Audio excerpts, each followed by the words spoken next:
All right, I think we're getting to good quorum on the attendees here. I'll go ahead and kick us off. Thanks so much to everyone for joining today. My name is Chris Bergner. I'm the head of finance and analytics here at Equals, and excited to be joined by Sean Whitney of Craft Ventures, who's here to answer some of our questions around the self-serve forecast model that he built during his time at Figma. So welcome, Sean. Thanks for joining us. Yeah, excited to be here. Awesome. Just some housekeeping stuff before we get started. We will begin with some pre-submitted questions and work through those for about the first 20 minutes and then open it up to live Q&A after that. So folks who are on the line or on the call here, please be chatting in those questions along the way, and we'll try to get to them at the back half of the presentation.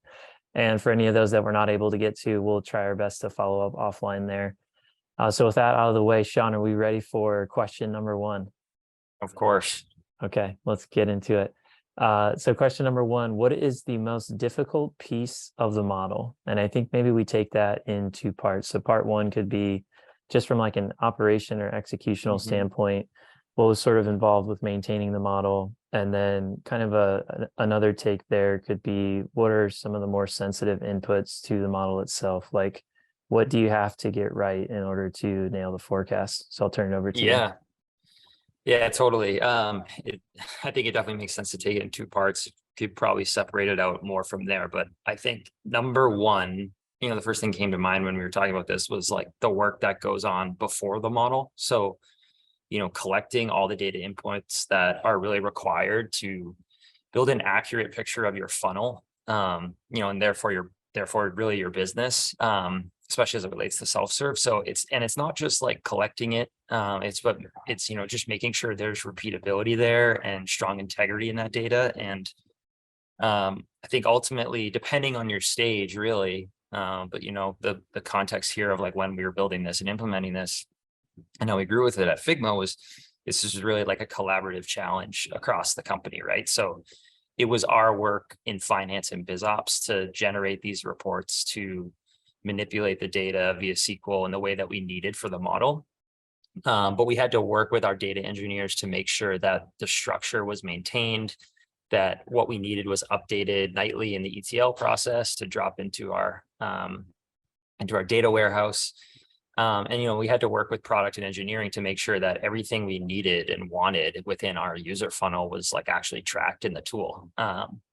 So I think, you could go down kind of like a rabbit hole on, the data integrity piece and how this stuff is tracked and how it's reported. But I think the real magic of this model, and I guess it's like it's in its accuracy, or the real magic in its accuracy, I should say, is that each step of the funnel represented like millions of rows of data uploaded through CSVs to Excel. And it was a business decision. It was like a lot of business decisions on how we wanted to structure our ARR reporting, how we, thought about all the different customer states that could exist, how you'd write the SQL to report on them in the manner that you wanted. And this is where like I'm not kind of pumping up Equals because, we're doing a webinar. But when I say that, I really wish we did have it, because doing all that work in disparate systems and mimicking it in different places was like a huge time suck, a huge part of my everyday life at Figma. But it was necessary for that, cross-company communication, and Equals like would, obviously really make that more seamless, the way that it connects to the data sources. But so I'd say that's the first piece. It's just like all the work that goes on before you even are able to create this model.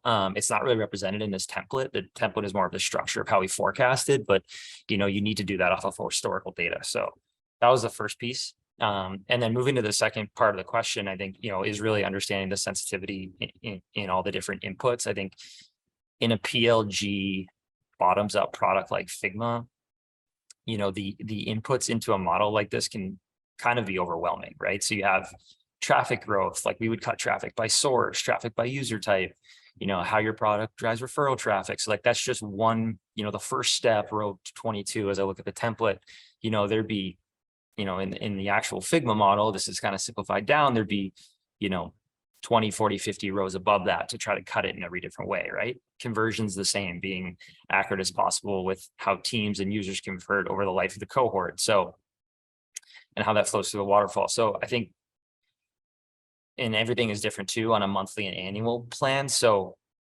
the answer is like to just spend the time to understand the levers, understand what's most sensitive. I think it's like, it's kind of a hard question to answer. It's peanut butter spread of an answer across all bottoms up businesses. I think there's the obvious ones of like, hey, top of funnel, you're dealing with much larger numbers. So the smaller tweak in the percentage, like the more that's flowing through, but, understand, kind of spend the time with the people in the business of like, how movable are these inputs? If you're talking to growth marketing, or if you're talking to growth product on conversion, like what type of changes, what is coming up in the roadmap or in your, quarterly goals that will really move these numbers, and how much can you actually do it? So it's spending the time, I guess it kind of claw back to the first part of the answer, is like spending the time across the business to like understand what's movable, what's not, and then like, have appreciation for, a slight change in a certain input in the model will kind of really impact things going forward. So it's kind of a non-answer on the second piece. I think like it's just understanding or accepting the fact that there's almost endless inputs in this model, it feels like. And what do you really have the power to move as a business? Yeah, that makes a lot of sense. And I like that framing around being able to kind of decompartmentalize the model to the various business owners who will actually influence certain areas. So it's not as though you're looking at one line in totality. These inputs mean different things to different folks in the organization. And I think we'll get into some of that a little bit later. But just sticking with the model itself, I'm curious, like, where it started versus where it got to, I'm sure changed a lot. Was there ever a point in time where you made a change or were sort of like toying around with the model, did an update that resulted in a big unlock in terms of your understanding of the business, or a step change improvement in forecast accuracy? Yeah, I think like there's a few kind of instances that come to mind. Like one in the early days, I guess the input here, especially at a growth stage company, like things are pretty consistently changing as far as, feature launches, as far as like just changes and tinkering around with the funnel. So I remember, Figma is interesting because it monetizes teams on individual users. So, groups of users or in teams that be monetized in different instances. So the unit is a team, unlike, this actually template shows users because it's a bit more easier to understand. You can remove a layer, but,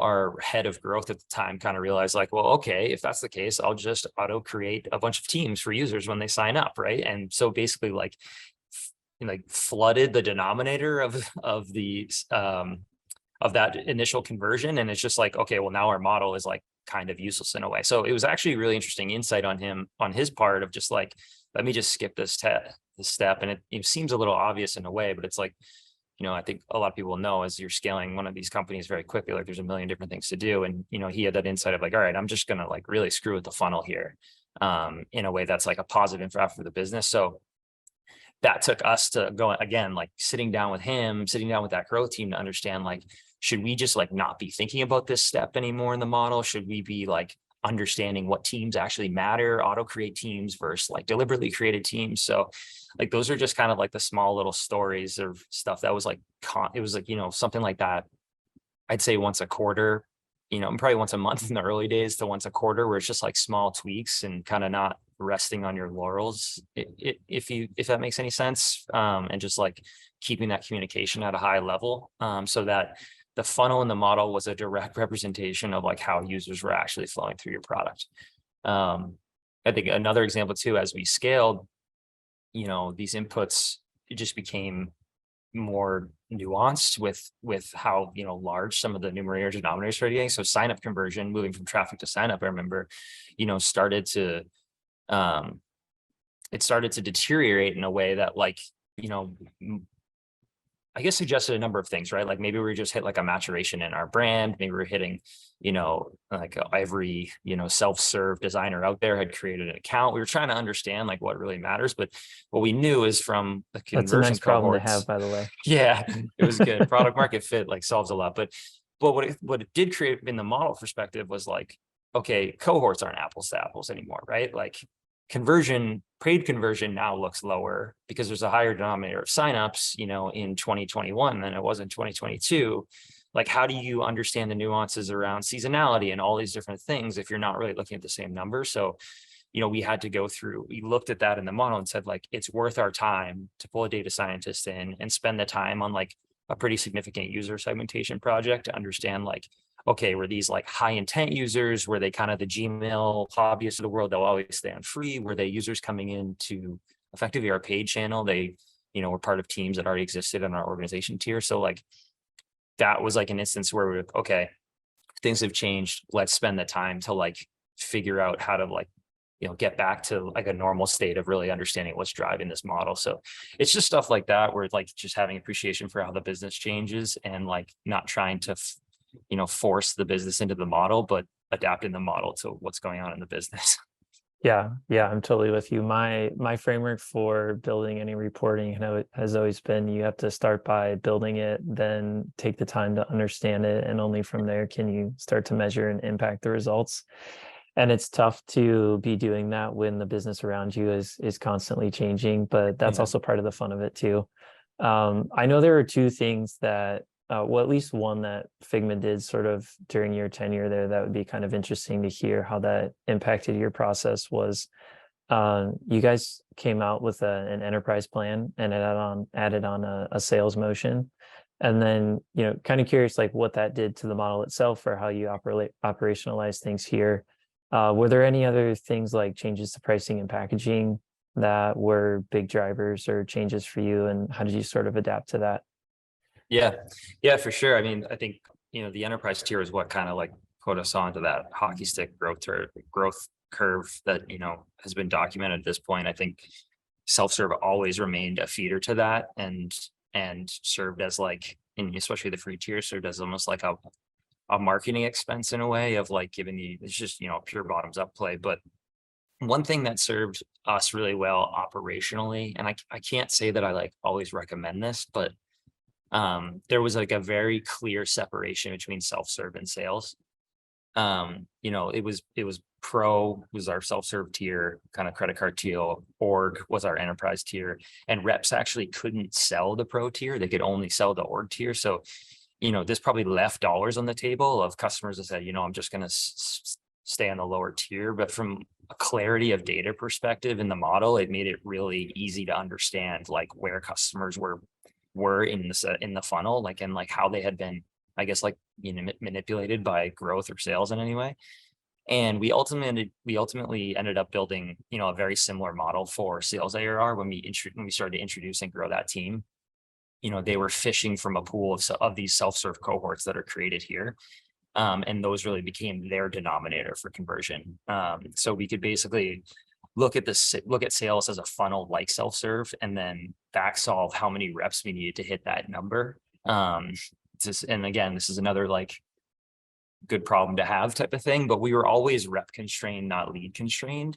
And that put us in the ability, like structuring it this way, that we never really overhired. In fact, we probably underhired at times. So it's changed now as you scale, just to a more traditional headcount driven sales model that, we understand that, like, I think is like kind of well documented, but just given the size and complexity of the org now that, that's needed. But for a long time, the sales forecast was actually driven very similar to the way the self-serve one was. And I think even now, inbound leads via the self-serve engine at Figma is still such a powerful source of new business for the sales team that like, there's a lead forecast very similar to this top of funnel forecast that you see that basically educates the team on, whether or not they believe that they can fill the pipeline enough for the amount of reps that they have.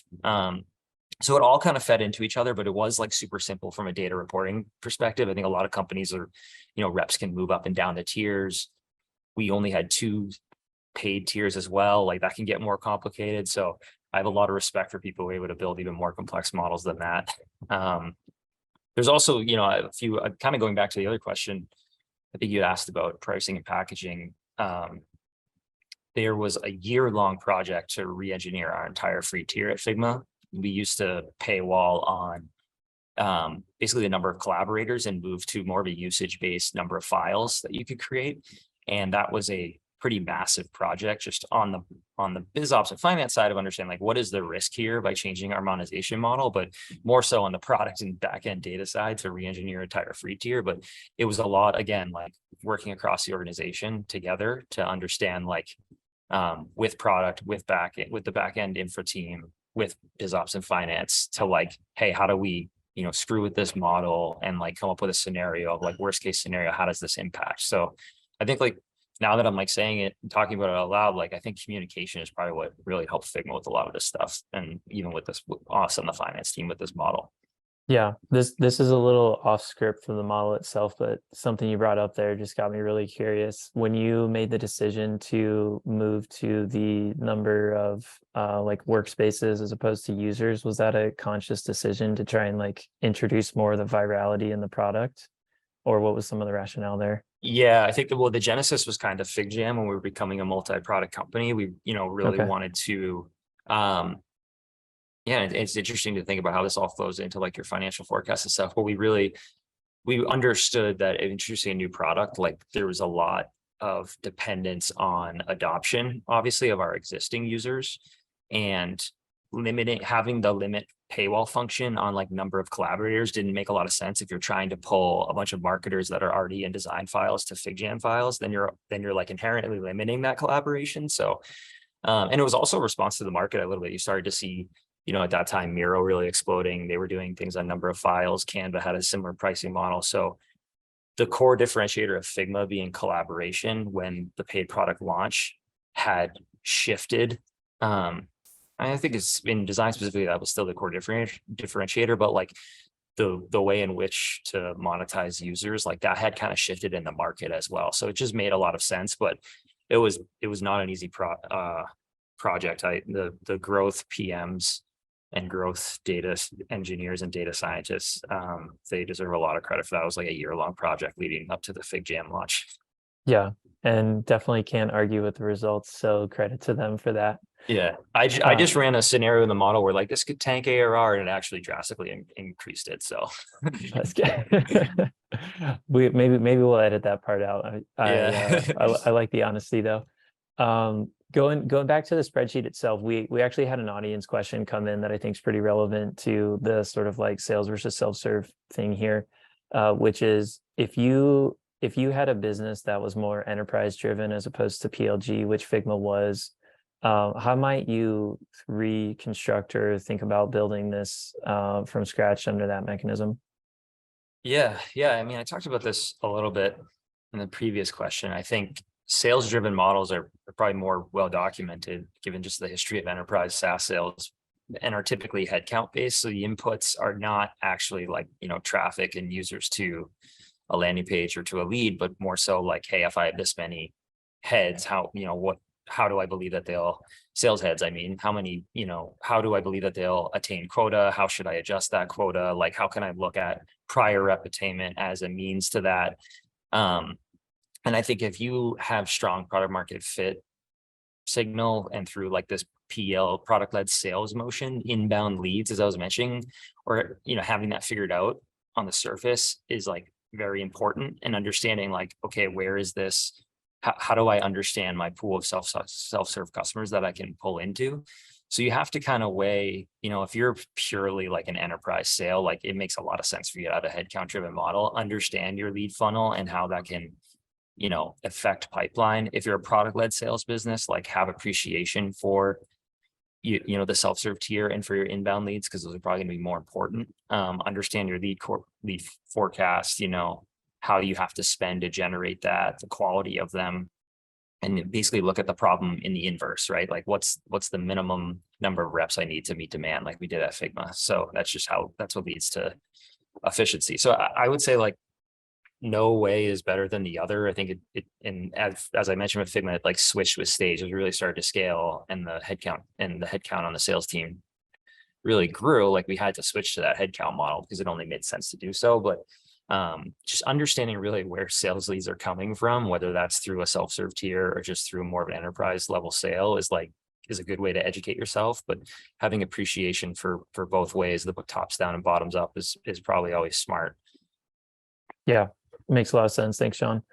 You touched on this a little bit earlier on in kind of describing the process for updating and maintaining the model, but just curious if you were to take advantage of some of the tech stack that's available today for finance folks, how might you try to like automate some of the workflow or speed up the process for maintaining the model itself? Yeah, it certainly, I mentioned that it certainly wasn't as automated as I would have liked at Figma. I think like just at the risk of boring everyone, to dive into our data stack really quickly, we use Segment to track in product events. Obviously that was pushed into Snowflake, which we used as our warehouse. We used Census for to pull Salesforce data out of Salesforce and actually push it in as well. We enriched all of it with clear bits. So there was a number of different data sources that had existed in Snowflake, and then we would write these custom queries on the finance and biz ops team. That was one thing that was really interesting at Figma, is like, I came in having never even looked at SQL in my life and had to really figure that out on the go. But we wrote these custom queries that would be processed in the ETL that would establish these summary tables that would have all this information that we needed in the right structure, and that we could, manipulate even more so there and drop it into the model. So, and we use mode analytics to like write those to query our Snowflake database and to download those CSVs. So, I think I have a high level diagram of all these different sources somewhere, but I think like we probably should have used DBT, which I think the business switched to there, because the ETL like me asking data engineers to update T-SQL queries was not very scalable. And then again, to go back to it, at the risk of selling like an equal sales rep here, like having those duplicated in disparate systems like that, and just the ability to do that, like, right. I remember at one point I was like, I wish Excel had a SQL editor, and that's basically what equals is. So, that just creates like, and it's not just this specific model too. It's like all the other different, one-off, whether it's a one-off exercise that we were doing to look at how like recent signups have trended, or it was a more, weekly type meeting, like performance management, just like having that ability to query within the same service that I'm creating the report would be pretty special. I was always doing things in Excel and Mode because I never trust my SQL enough. So I would like download the CSV and do it in Excel as well. So, but yeah, I think like whatever works for your business. I think there's like, so with Census, with DBT, with now Equals, I think there's like so many products out there now, especially for startups, that solve these problems that I wish we had. That were kind of, in their nascency in 2018, even when I joined Figma. So there's a lot of opportunity to like automate this stuff. Yeah, really helpful overview. Promise we weren't fishing for compliments there, but appreciate the shout out on Equals.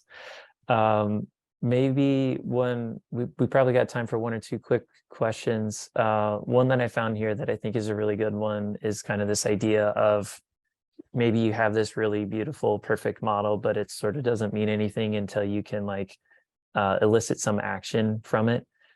So question is, how did you leverage this model to engage with the various business leaders who own the drivers and inputs to sort of each of the stages of the models? Like maybe talk through, here's who owned each of the parts and like what the common touch points were with those folks.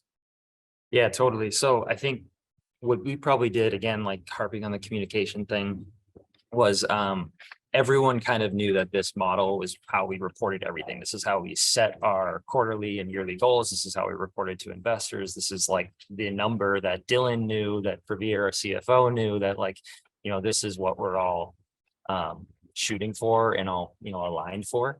And then it was just communication on my part in the forecasting side. And then, all the other people on the finance and biz ops team on some of the expense side as well, to just say like, this is how we're thinking about it, right?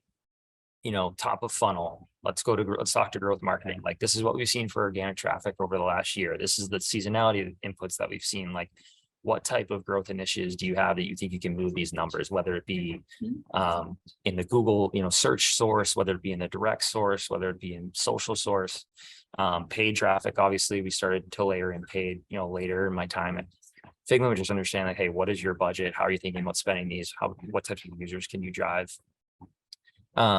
sign up conversion was more of a growth question, like, hey, how are users coming into these from these different sources? Growth product, I mean, how are these users coming into these different sources? How are they then converting? A different team on growth product owned that, activation funnel in the free tier, and then owned, how they think about conversion. So whether that be just like, hey, how do we optimize the cart, or like, what are the different inputs for hitting paywalls? So it was like, each one of these leaders, and, obviously as you're higher in the funnel, self-serve funnel, you're talking about growth, marketing and marketing folks. And as you move lower in the funnel, you get, you're working more closely with the PMs, which I like really enjoyed. And it was just like showing them the model, creating basically like shareable outputs, removing kind of all the, sensitive stuff from a finance perspective, and be like, this is how we're driving it. Like, driving the same thing we did in our video of walking through some of the waterfalls. Like, that's what I would do, a product person, and basically say like, hey, let's make sure that like we are understanding everything we're going to do in the product to either maintain this level or increase this level. Which is pretty cool. And a lot of times, like I was just saying, like I would duplicate the work in mode, because product people and engineers would tend to understand SQL and that data more. Marketers would work in Excel more. So you just had to like understand how to communicate, how to serve this to the individual owners. And then at the top level, I think it was just really good communication of like, this, we're not just like forecasting out for the sake of it. Like, this is something we're actually holding ourselves to and communicating to investors too. And like, this is what we want to accomplish as a business. Yeah, getting everyone to sort of see the shared mission and value is an awesome way to get buy-in there. I'll try and sneak in one last quick one, and to the best of your ability, keeping it like 30 or 60 seconds, because I know it's a big question. What advice would you give to folks who are sort of like in your seat back in 2018 today, if they were going to build their first PLG forecast model? Yeah, I think it sounds simple and seems a little obvious, but it's just understanding your funnel and your users and your product. Like, I was not a designer by any means, but I found design like really cool, and I was fascinated with the way that we built the product. And I'm not saying you have to, be fascinated with whatever your product is, or if you work at a developer tool company, you're not a developer, but like at least try to find some appreciation for it, because I don't really see it enough of, if you're building a self-serve forecast or a model, like, do you really understand how users are flowing through that funnel? What are your sources of traffic? How can you understand them and forecast them differently? Where do users sign up? Do they come straight through the website, or do they come through referrals? How do those rates differ? Do you have an activation step? Like, how did you come up with that definition? Does it make sense? Should you change it now that things in the product have changed? And then obviously how users convert and retain, like what is driving that retention? What is driving that initial conversion? So, if you treat it simply like traffic, signups, conversion, you'll get a simple model. And I just don't think that like arms you very much or keeps you in touch with like what's actually going on with the product. And I think at the end of the day, I probably annoyed our PMs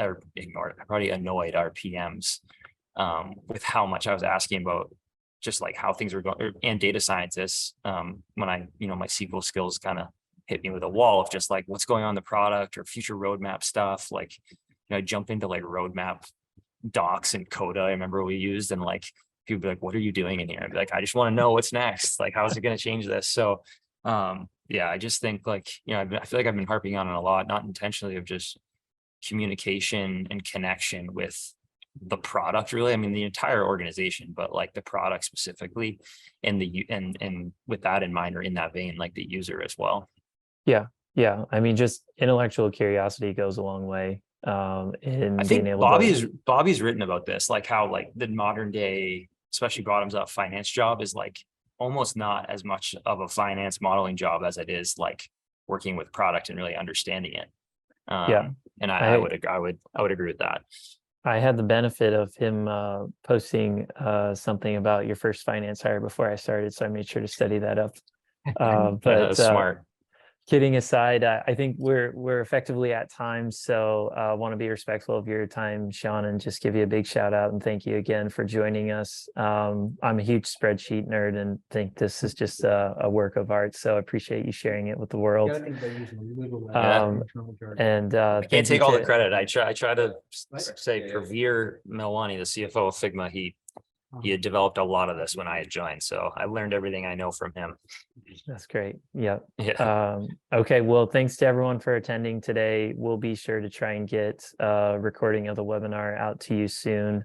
And thank you to our awesome marketing team here at Equals for making this event possible. And then lastly, we are actively working on our next spotlight for the Operator's Dilemma series and hope to have something out before the end of the month. So stay tuned there. And until then, thank you again, Sean, and everyone enjoy the rest of your day. Yeah. Thank you. All right. Take care.